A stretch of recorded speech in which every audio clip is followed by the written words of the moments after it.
Kali ini kami akan mengangkat topik undang-undang P2SK ya, pengembangan dan penguatan sektor keuangan P2SK. Ini sebetulnya adalah amandemen ya. Amandemen berarti ada yang membatalkan beberapa pasal dan ayat sebelumnya atau menyisipkan dan menambahi. Tapi untuk kali ini kayaknya lebih banyak menambahinya.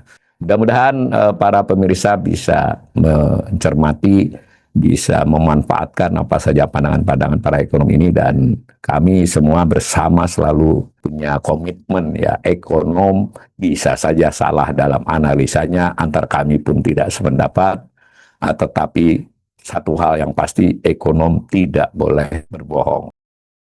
Pagi semuanya Bapak Ibu. Halo Pak Awalil, Bu Rahmi, Bapak Ibu semua, Prof. Karimi, rekan-rekan ya, Mas Rizal, Pak Wija, Bapak Ibu semua. Saya nggak akan masuk di era yang ini ya, yang keras-keras udah ya Pak. Ya, dijelasin secara akademis saja Bu ini. Iya, saya mau yang lebih ke spesifik di sektor keuangannya itu sendiri ya, yang sifatnya development-nya yang maksudnya gini, itu kan mungkin ada aspek yang hal-hal yang sensitif dan juga yang baru-baru yang mungkin itu lebih banyak jadi perhatian. Kalau saya mau yang lebih netral dulu yang terkait dengan pengembangan sektor keuangan itu sendiri.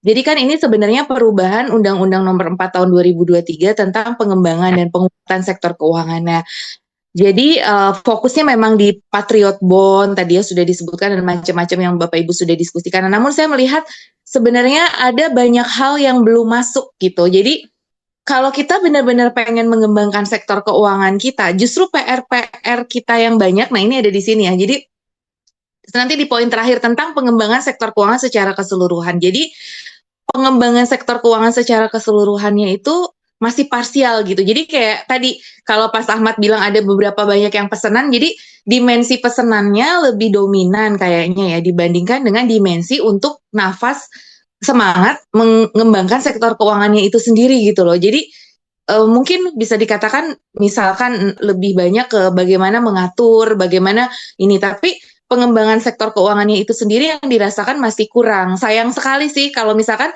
kan kita nggak mau ya bolak-balik ganti undang-undang ya, itu untuk certainty dari regulation itu kurang baik. Sebenarnya kenapa nggak sekalian memang kalau benar ini untuk mengembangkan sektor keuangan, harusnya tuh sekalian betul-betul lengkap gitu loh untuk mengembangkan sektor keuangan kita nafasnya gitu. Jadi bukan hanya karena untuk kepentingan tertentu terus kita menambahkan pasal-pasal gitu loh. Jadi itu yang saya sebagai akademisi dan juga yang ikut banyak riset terkait dengan pengembangan sektor keuangan, sebenarnya PR kita tuh banyak banget gitu, tapi ya nggak semuanya masuk gitu. Nah ini yang kenapa masukan-masukan dan kajian yang dulu ada terkait pengembangan sektor keuangan ini nggak masuk semua di dalam pasal-pasalnya, tapi lebih dominan akhirnya muncul pasal-pasal yang menjadi perhatian Bapak Ibu tadi gitu loh. Nah itu yang mungkin sebagai utama ya yang menurut saya perlu juga di-highlight. Nah yang pertama terkait tadi sudah disampaikan juga, saya hanya beberapa poin, evaluasi kinerja oleh DPR, keterlibatan pemerintah dalam rapat Dewan Gubernur, kemudian keterlibatan BI di sektor real, kemudian pasal terkait tambahan edukasi dan pengembangan masyarakat yang inklusif, kemudian bagaimana pengembangan bursa mineral dan komoditas strategis, juga tadi sudah ada yang menyinggung mengenai pusat finansial internasional, serta bagaimana tadi terakhir pengembangan sektor keuangan secara keseluruhan. Nah, terkait dengan evaluasi kinerja oleh DPR, nah ini juga yang, ya sebenarnya kan memang DPR itu berhak untuk mengevaluasi. Namun kan selama ini evaluasinya lebih ke bukan ke monetary teknisnya ya, bukan ke sektor keuangan secara teknisnya, tapi lebih kepada kayak akuntabilitasnya, pengelolaannya, tata kelola, seperti itu ya. Nah, tapi bagaimana memastikan bahwa ini tidak mengurangi independensi dari Bank Indonesia. Nah, sejak ada Undang-Undang P2SK 2023 pun, Central Bank Independence Index-nya Indonesia kan ada ukuran dari Cukierman itu yang meneliti berbagai negara tentang Central Bank Independence. Indonesia sejak ada Undang-Undang P2SK 2023 pun sudah turun rankingnya. Jadi, nilai Central Bank Independence Index-nya sudah menurun gitu. Nah, dengan adanya undang-undang ini kita khawatir kita semakin turun lagi karena tadi evaluasi kinerja oleh DPR-nya memang sangat diperkuat seperti itu. Nah, bagaimana memastikan, setuju dengan Prof. Karimi, bagaimana memastikan bahwa itu tidak ke hal-hal yang sangat teknikal, misalkan sampai bisa mengatur misalkan suku bunga dan lain sebagainya. Nah, ini yang harus tetap kita jaga gitu dari central bank independence-nya Bank Indonesia ini gitu. Karena CBI ini adalah salah satu ukuran indikator yang dilihat juga oleh investor yang selama ini untuk sovereign rating dan lain sebagainya itu juga dipertimbangkan seperti itu. Dan kemudian ada kebingungan juga sebenarnya bagaimana keterkaitan dengan fungsi BSBI. Jadi di dalam Undang-Undang P2SK nomor 4 tahun 2023 itu evaluasi kinerja ini dilakukan oleh BSBI, tapi saya melihat di sini belum banyak disebut BSBI-nya. Jadi nanti apakah oleh BSBI atau seperti apa gitu, atau oleh DPR-nya langsung. Nah, itu yang kurang clear di sini. Jadi biasanya dalam undang-undang yang baru itu kita kalau di naskah akademik, nah saya belum dapat soalnya mungkin kalau Bapak Ibu punya naskah akademiknya dari undang-undang ini itu sebenarnya peran BSBI di sebelah mana gitu. Apakah nanti ini dilakukan oleh BSBI atau oleh DPR sendiri itu juga tidak clear seperti itu evaluasi kinerjanya ini. Jadi keterkaitan dengan peraturan sebelumnya itu juga perlu menjadi perhatian seperti itu dan itu belum terlihat gitu keterkaitannya. Jadi kayak ya ini baru ya udah caplokin aja tapi keterkaitan dengan yang sebelumnya itu kurang terlihat. Kemudian keterlibatan pemerintah dalam RDG. Sebetulnya memang sebelum ada undang-undang ini saya mendapatkan informasi memang di dalam rapat Dewan Gubernur itu hadir perwakilan dari Kementerian Keuangan seperti itu ya. Memang tapi waktu itu mungkin belum ada payungnya. Nah, makanya sekarang dibuatkan payungnya gitu loh. Walaupun tidak memiliki hak suara. Tapi kan kita ini Indonesia ya Bapak Ibu. Jadi walaupun tidak memiliki hak suara, tapi kan karena di Indonesia itu pakai itu tetap harus kita pertimbangkan. Nah, kita khawatir bahwa dengan budaya kita yang pakai ya kalau ada kita mau memutuskan sesuatu yang mungkin kemudian itu tidak terlalu favorable untuk fiskal misalkan. Nah, itu khawatir jadi ada ya tetap ya namanya kita Indonesia gitu ya Bapak Ibu dengan budaya ini. Nah, itu jadi itu juga yang perlu dipertimbangkan bahwa walaupun tidak memiliki hak suara tapi kehadiran aja dengan tatapan mata aja mungkin udah bisa mempengaruhi gitu ya Pak Ali. Maksudnya karena kan ini Indonesia gitu loh. Maksudnya itu yang kita antisipasi sih ya mudah-mudahan tetap bisa dijaga gitu keputusan di dalam RDG itu tetap independen seperti itu ya meskipun ada kehadiran perwakilan dari pemerintah seperti itu.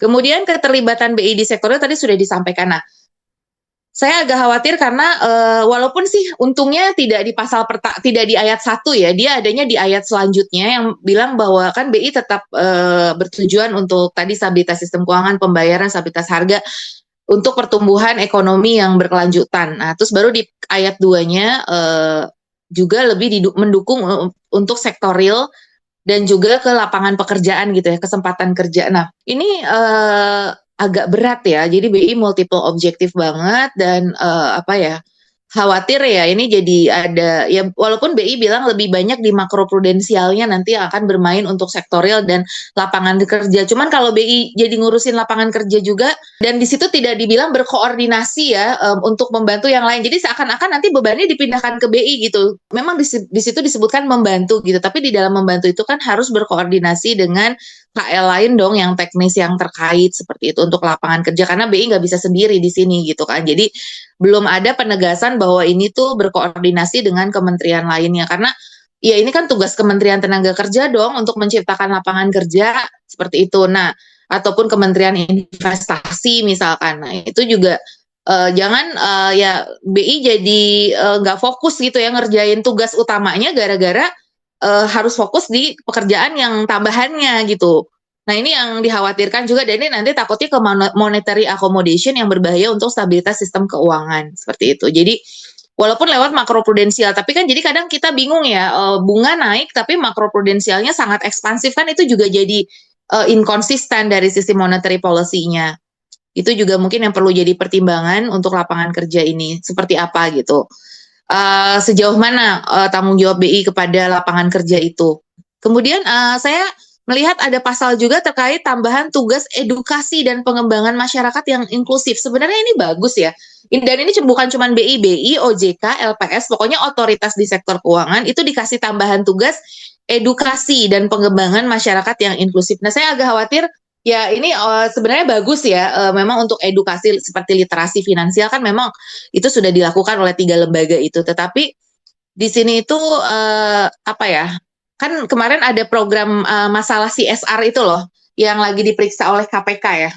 Nah, ini jangan sampai jadi jalan untuk memuluskan CSR yang menjadi quote unquote cara-cara untuk ya penggunaan dana-dana itu untuk kegiatan-kegiatan yang bisa di situ ada aspek-aspek kebocorannya seperti itu. Jadi in the name of edukasi dan pengembangan masyarakat yang inklusif, karena ini yang paling mudah untuk ditebengin kegiatan-kegiatan sosial ya. Jadi ini juga harus hati-hati kegiatan sosial ini.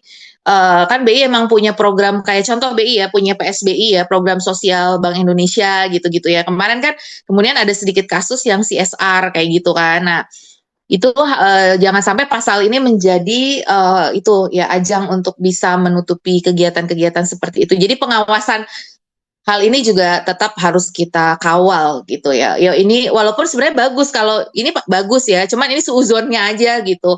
Ya kita kan nggak boleh suuzon, tapi ya itu hanya antisipasi aja bahwa jangan ini tetap harus kita awasi apa sih definisi edukasi dan pengembangan masyarakat yang inklusif itu harus betul-betul jelas dan restriktif, karena kalau tidak dia bisa menjadi meluas seperti itu. Kemudian pengembangan bursa mineral dan komoditas strategis. Indonesia kayaknya pengen mengembangkan bursa mineral, dan ini saya memandang positif sih kalau yang ini ya, cukup positif. Tapi tadi naskah akademiknya pengen lihat juga seperti apa sih konsep dari pengembangan bursa mineral, dan ini disematkan di OJK, dan di OJK akan ada komisioner baru yang menangani bursa mineral dan komoditas strategis, karena Indonesia mungkin nanti ini relate sama DSI ya, jadi tapi di situ nggak disebutkan DSI-nya gitu ya. Ini akan correlate dengan DSI. Nah, harusnya di naskah akademik itu sudah ada kaitannya dengan DSI-nya. Kemudian dari sisi pusat finansial internasional tadi juga sudah disebut. Nah, di situ disebutkan bahwa akan ada peraturan lanjutan turunan untuk mengatur. Nah, namun saya nanti akan meng-highlight di slide selanjutnya. Boleh ke slide 3 untuk pusat finansial internasional ya. Jadi, kalau kita ingat di peraturan sebelumnya, di slide 3, ini saya ada tinggal 3 slide terakhir. Jadi, rencana pembentukan dulu pernah ada PP nomor 12 tahun 2023. Waktu itu sudah ada PP-nya, yaitu tentang Financial Center di IKN. Nah, waktu itu pusat finansial ini maunya di IKN yang akan dibangun katanya tahun 2025. Ternyata sampai sekarang pun belum dibangun. Tiba-tiba di dalam pernyataan pemerintah itu, pusat finansial ini mau dibangun di Bali. Nah, sedangkan sebelumnya PP ini di IKN. Jadi kita bingung sebenarnya gimana sih perencanaan kita tuh nggak jelas gitu. Katanya dulu di IKN, sekarang di Bali seperti itu. Jadi keterkaitan dengan aturan-aturan yang sudah ada sebelumnya. Ini dulu riset kami waktu di BRI dan BRI Dana Reksa Sekuritas, karena waktu itu BRI juga concern dengan IKN ya. Jadi kita melakukan riset mendalam terkait financial center di IKN ini. Nah, di situ disebutkan bahwa namanya Nusantara Financial Center NFC.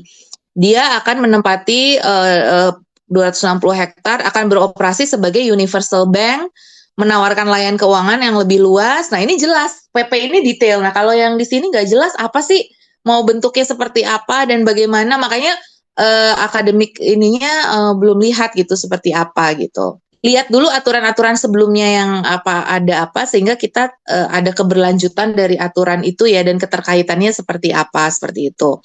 Dan kemudian ada beberapa PR tadi terakhir, maaf boleh ke slide 2 lagi. Jadi terkait dengan pengembangan sektor keuangan secara keseluruhan, kita tuh banyak banget PR pendalaman sektor keuangan, seperti Bank Emas itu bagaimana kelanjutannya pengembangannya itu tidak dibahas. Padahal waktu itu kita sudah mengusulkan, waktu itu pernah ada forum dengan Dirjen Pengembangan Stabilitas Sistem Keuangan Kemenkyu. Para ekonom sudah memberikan masukan, tapi masukan itu tidak kami lihat di Undang-Undang P2SK yang baru ini. Padahal kami waktu itu sudah menyampaikan masukan untuk lebih pendalaman lagi mengenai Bank Emas dan lain sebagainya, tentang universal bank gitu ya. Udah kita berikan masukan, tapi dan juga dari IBC waktu itu ada riset khusus 8 paper mengenai pengembangan sektor keuangan.